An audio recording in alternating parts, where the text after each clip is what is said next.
You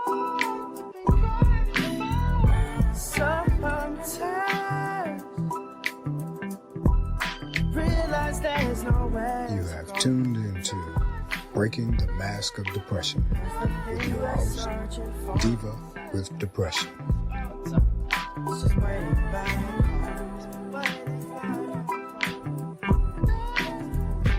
Welcome to Breaking the Mask of Depression with me, your host, Diva with Depression.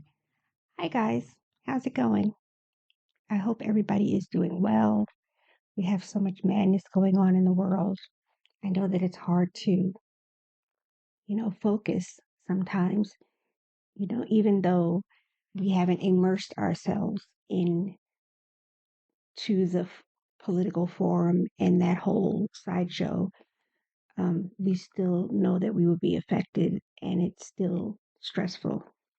And then you have a trial going on, and that's triggering and upsetting for some people. Well, it's upsetting for everyone, but there are some people that it will be triggered, such as me. So I haven't been watching it and like barely reading about what's going on. And if you are one of those people that is being triggered in the discussion about the trial and everything is bringing up emotions, then you need to speak to someone. Don't just hold it in, and because it's dangerous and he's not worth it.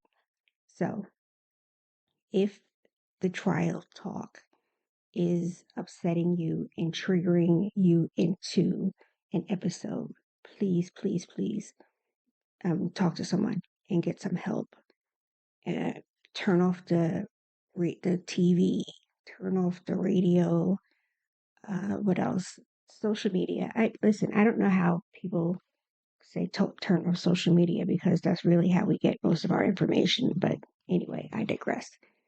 Just maybe unfollow if you're on Instagram. If you unfollow the gossip rags, then that'll cut down some of the triggers.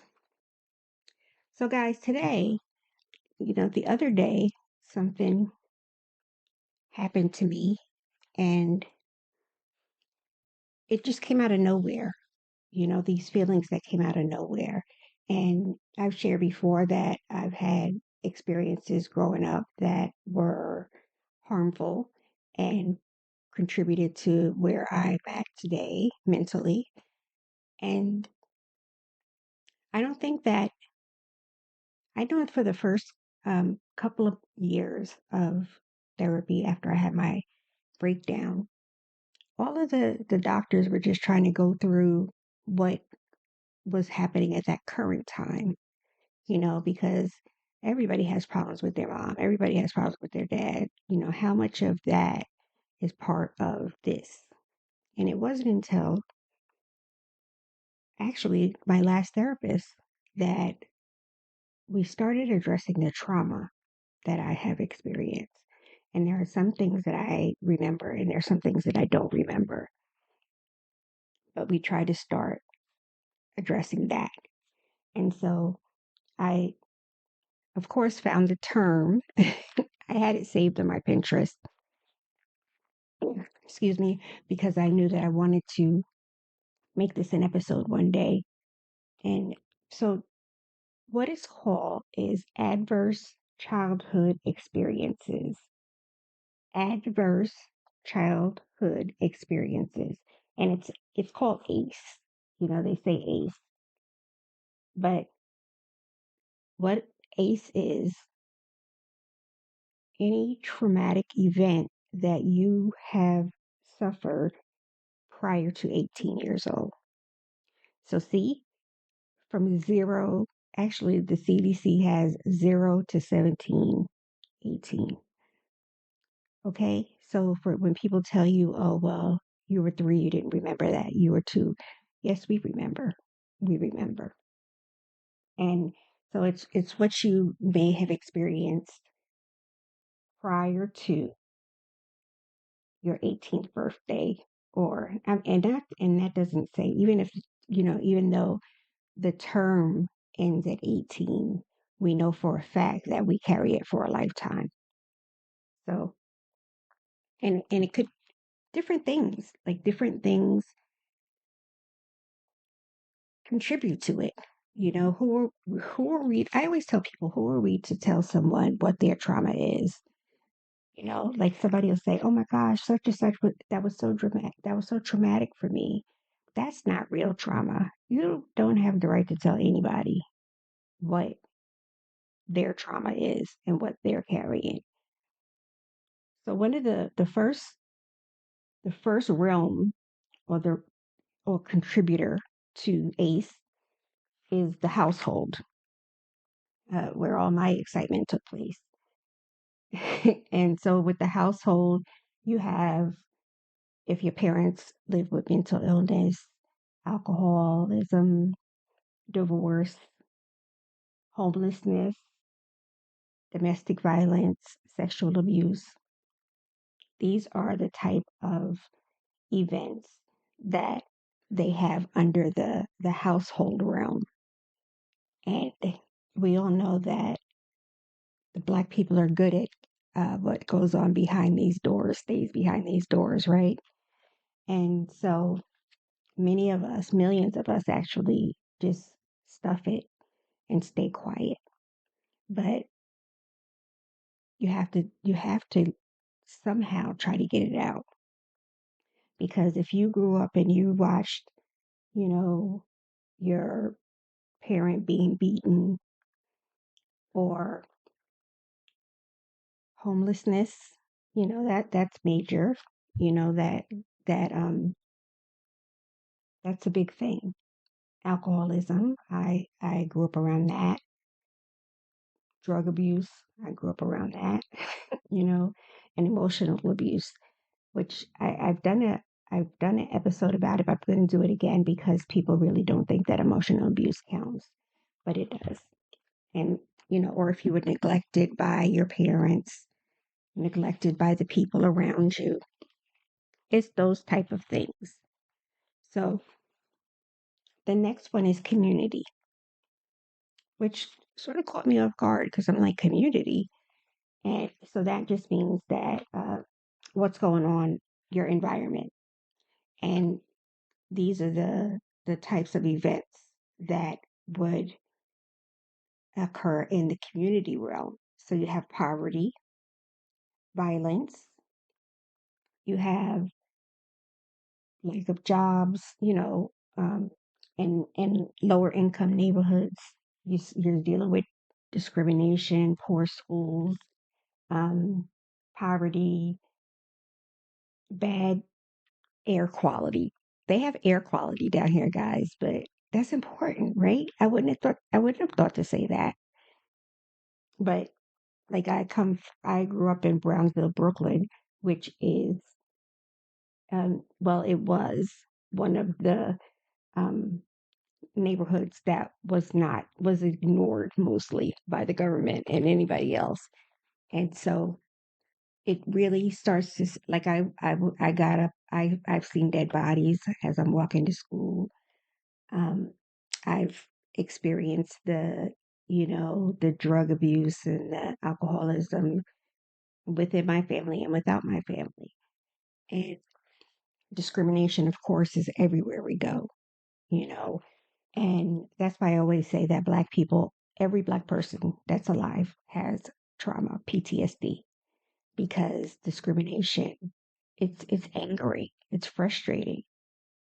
But when you're growing up from 0 to 17, and this is what you have to contend with, that will contribute to you having a traumatic reaction.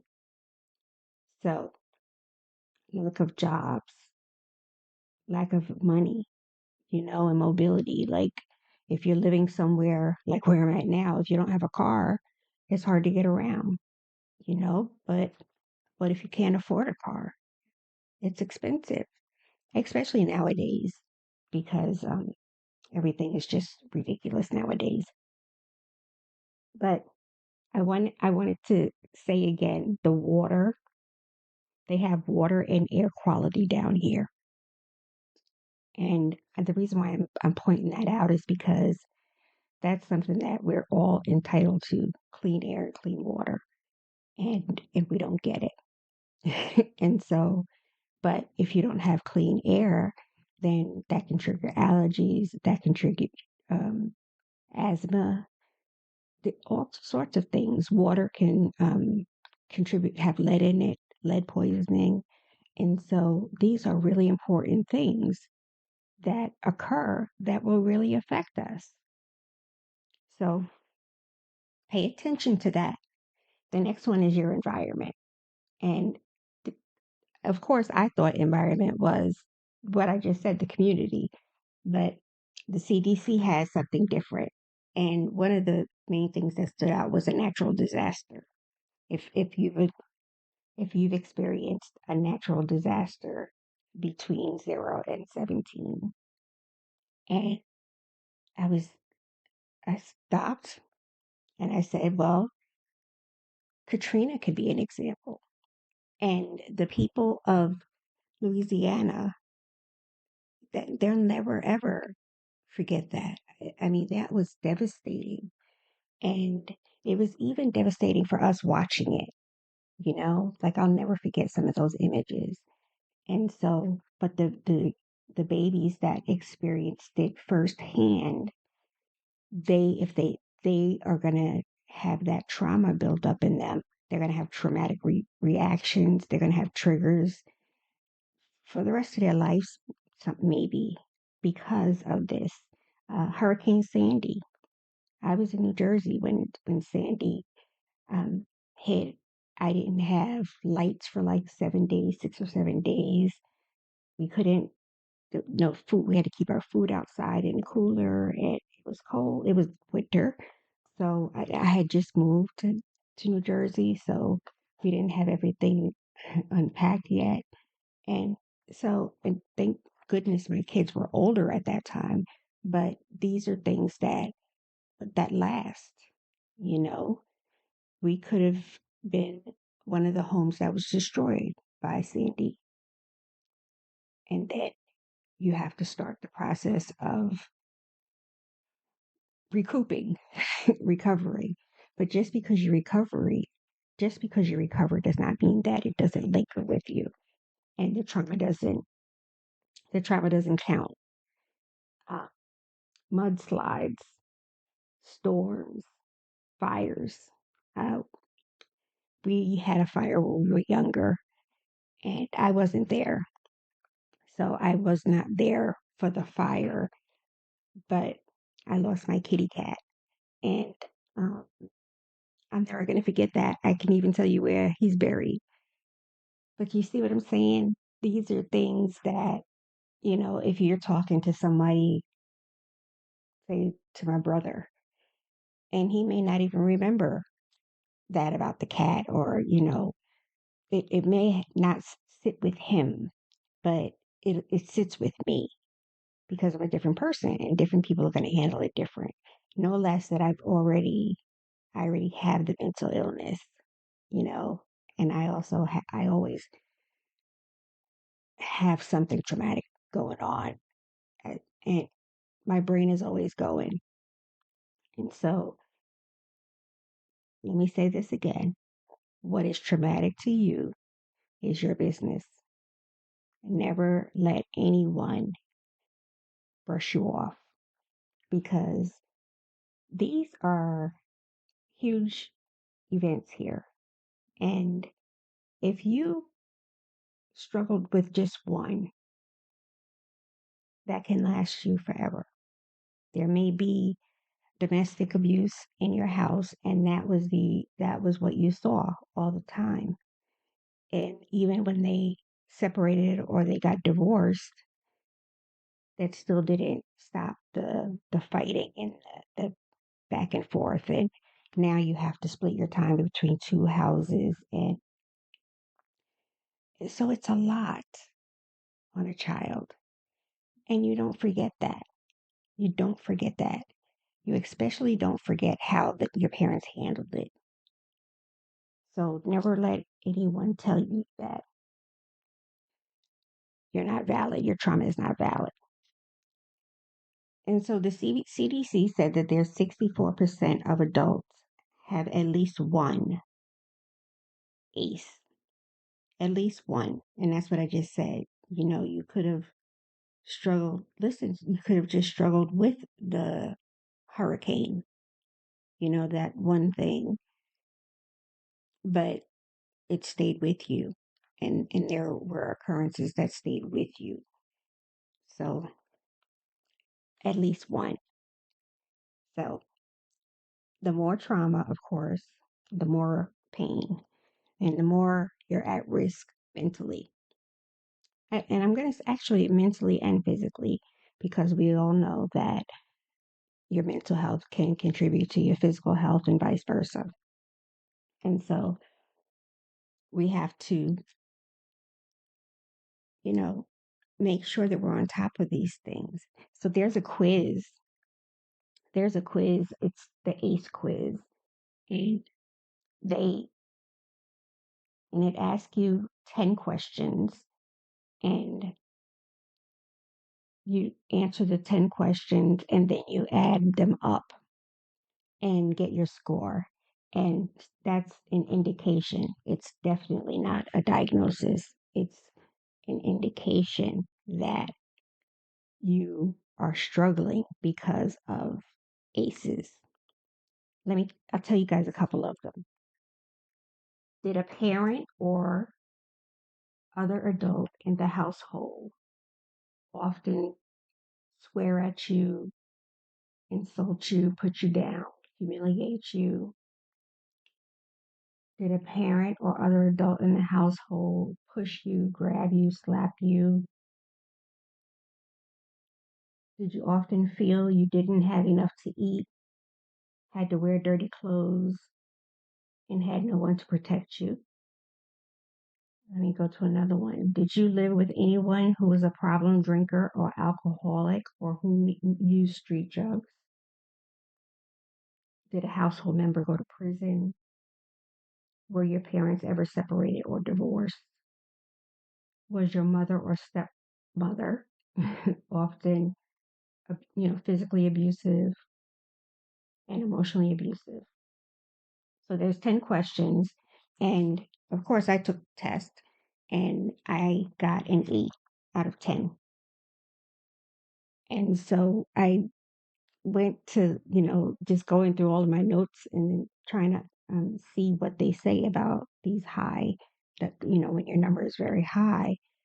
But it really just indicates that you have lived through trauma, and that is probably contributing to your mental illness. And it even changes the care that you get. Now, trauma informed care, trauma therapy is different from regular therapy. There are people that are trained to deal with people that are, struggling with trauma issues. The psychologists, I'm sorry, therapists. So this is a step towards that. I got an 8, so that means that I need to be talking to a therapist that knows how to deal with trauma, knows how to deal with trauma, and knows how to deal with how I'm going to react to talking about the trauma. There's a mode, a type of therapy called EMDR, and that is used a lot um, in working with people that have had traumatic experiences and PTSD. And it's but it's something that has to be watched. You have to be watched. If you start digging up these bones and uncovering things, that it takes a lot out of you. And so you have to be watched, because it can have a negative effect and cause you to do something harmful. So 8 out of 10 for me.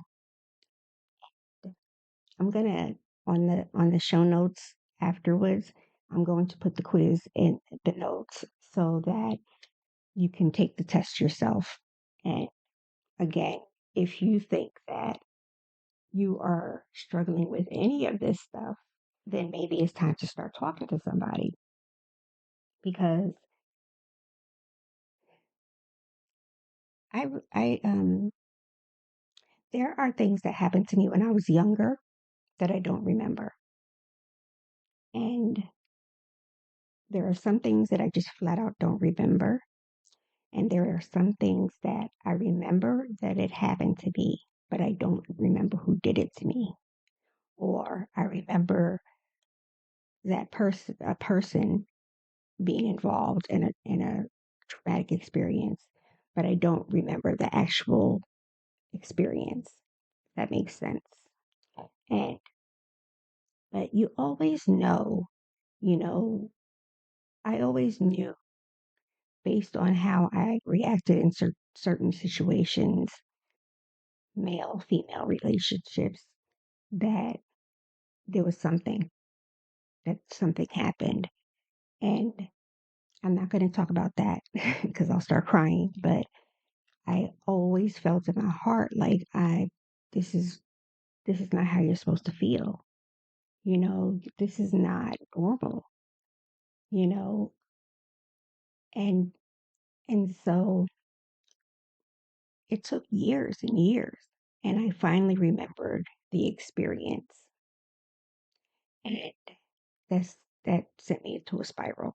It really did. But I don't remember the people involved in the experience, and that's bugging the shit out of me, you know.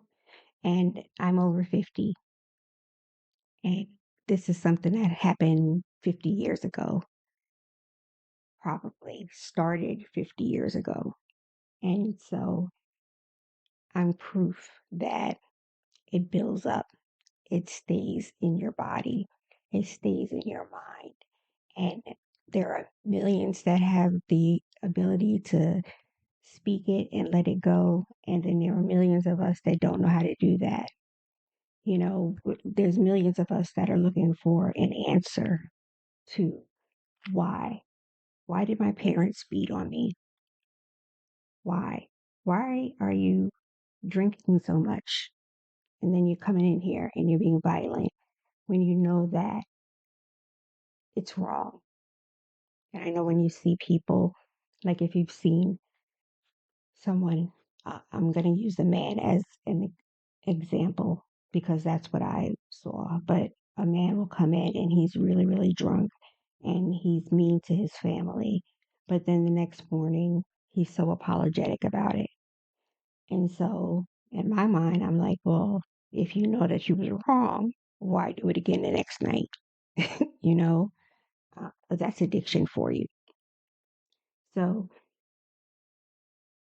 it's it's a touchy subject. The childhood experiences, it's a touchy subject. Trauma therapy, trauma informed care, all of that is, and this all started blowing up. And I want to say in the last 10 years, you saw the psych world talking more about trauma and trauma therapy and the different types of trauma therapy. Because I know when I first had my breakdown in 2006, well, the first one in 2005, they didn't, that's not something that was thought of. They just wanted to find a way to medicate it and make it stop.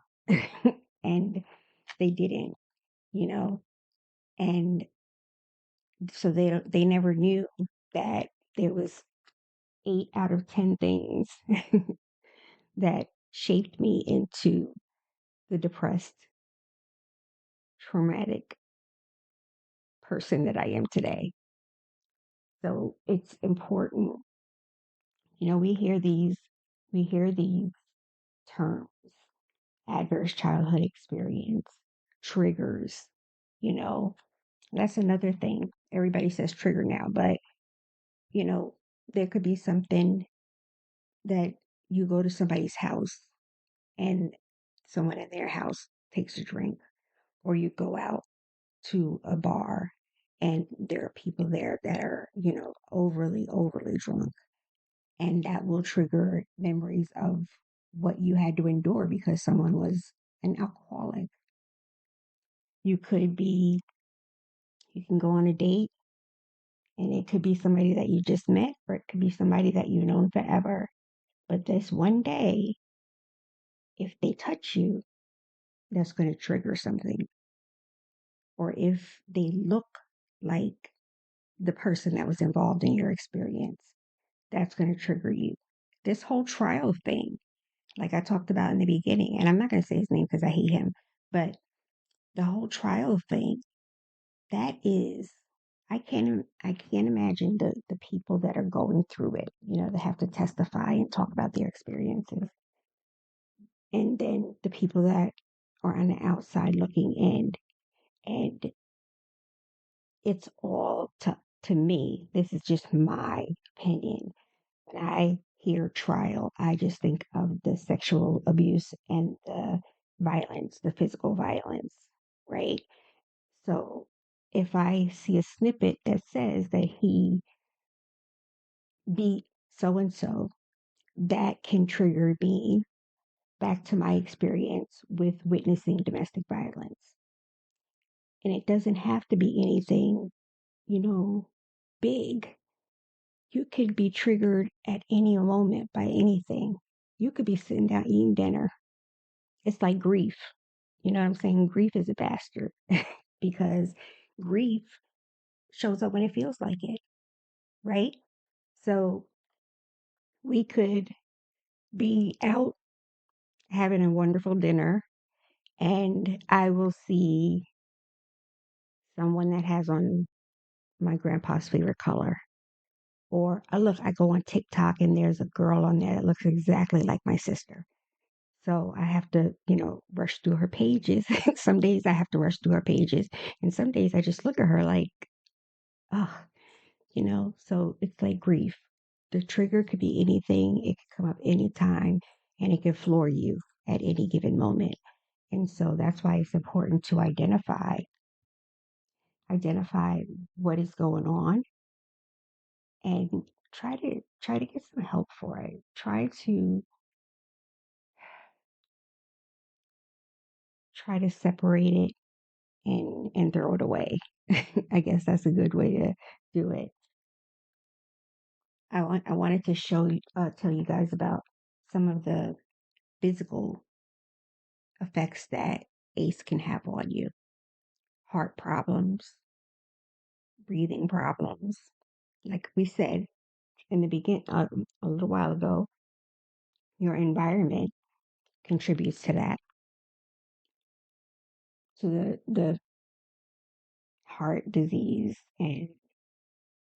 But you're also going, what also contributes to it is if you're in an environment that does not have the money for health care, that means that you're not going to take care of your health. So if your environment is fucked up and you're in an area that they don't have quality health care, then that means that you're going to get shitty service and you're going to struggle with this. And of course, we know, like I said, mental illness can trigger physical illness. Well, physical illness will trigger mental illness. Think about someone that has a chronic illness and they are limited in what they can participate in. That's depression, you know? So never ever think that your body and your mind are separate when it comes to these things because it takes a toll on your whole body.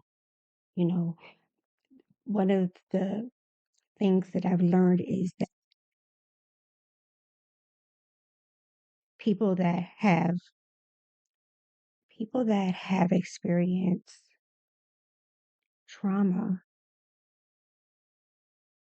um, they live in fight or flight mode.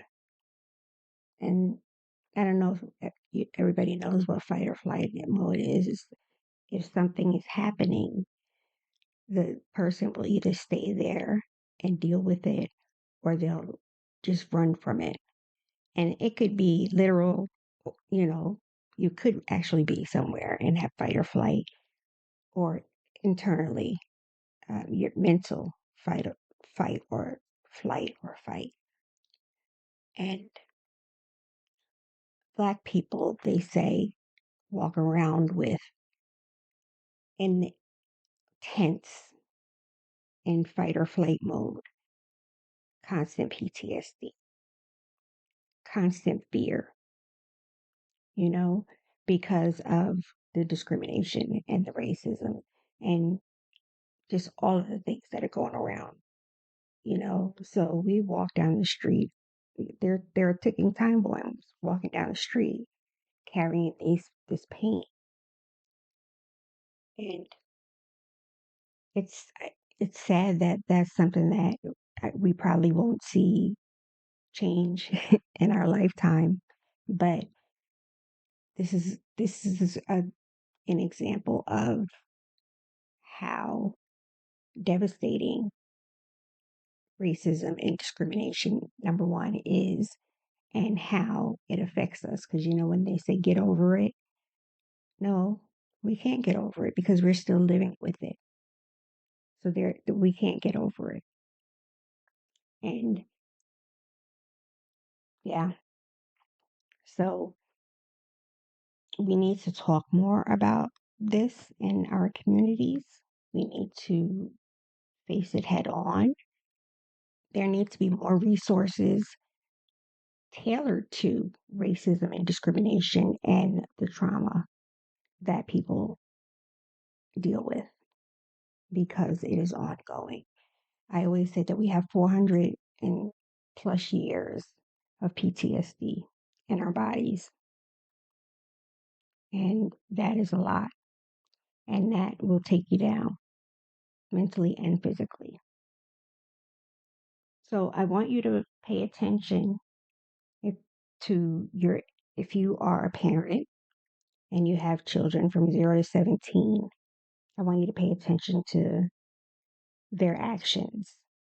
If they're having nightmares, they can't sleep, wetting the bed, if they're scared of people, if they're having problems in school, if they don't show affection, and they may have shown it before, then something is going on. And it may not be major, but you have to take the step to find out why. Um, it's it's important. I don't want to beat this into your brain, but it's so important for us to take control of these babies. And we can't fix them, but we can help them, you know, have a better life. And so if you have the ability to help your child or a child in your world, then I would hope that you would take the time to help, you know, get help for them. I didn't have that option, you know. At 16, my doctor told me I had an ulcer from the things that were going on in my house. And there was nobody to say, well, let's go get this checked out. Let's go to the specialist. Nobody. And so if you have that ability and you have that relationship with your children or a baby in your world, please take the time to stop. Take the time to listen to them. Take the time to look at how they deal with certain people. So if you're in a group setting, say a family event, and someone comes over to hug your child and they move away or cry or change, you know, they get tense, then you want to ask what it is about that person that makes your child act that way, you know? And I know that it's terrifying to think that something could have happened to your child on your watch, but it does, and it's not our fault. We just have to make sure that we help our babies fix it and be better and find some happiness. So pay attention. Showing the school, paying attention in school, difficulty learning, it could be different. I know, like my baby brother was always doing something in school, getting into trouble in school. So then that meant that he wasn't going to do as well as he could in some cases, and he's brilliant. So they already knew that he was brilliant, but because of different things that were going on, he's acting out. I stopped speaking when I was younger. I didn't talk to anybody. So I went through second grade barely talking to my teacher because of ACEs. So make sure that you're paying attention to your children and the children around you. Number two, make sure that you're paying attention to yourself. And if you know that you've had some of these experiences in the past and that it is harming you today, then take the steps to heal yourself. Talk to somebody. Everything is not medication, so you don't have to worry about that. You could just find a therapist that, and it could be a regular therapist or a therapist that specializes in trauma therapy and treatments, because we have to find a way to stick around. So I hope you guys learned something today. I feel like the teacher. I hope that this was helpful for someone, at least one person.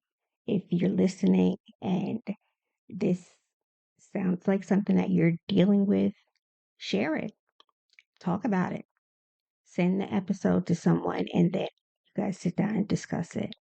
Say your mom and dad, and mom listens to the episode. Then you're going to send it to your dad, and then that way you guys will have something tangible to start the conversation with your child. Share. The only way, and I'm not a numbers person. I don't pay attention to numbers and amount of listeners or whatever. I say share because this is information that we are not always privy to in Black communities. And so sharing these episodes with this information can save someone's life. Thank you so much for listening. Thank you for your support. Share. You can go and leave a review. You can also reach out to me and let me know if there is a subject that you would like for me to bring up on the show. I am open to suggestions.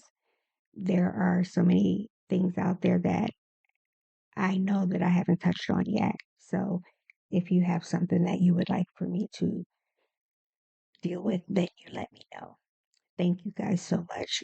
Stay peaceful as you can and just be kind. And remember that there are time bombs walking around the street and you could trigger them at any time. So just be kind to everyone. Take care, guys. Bye.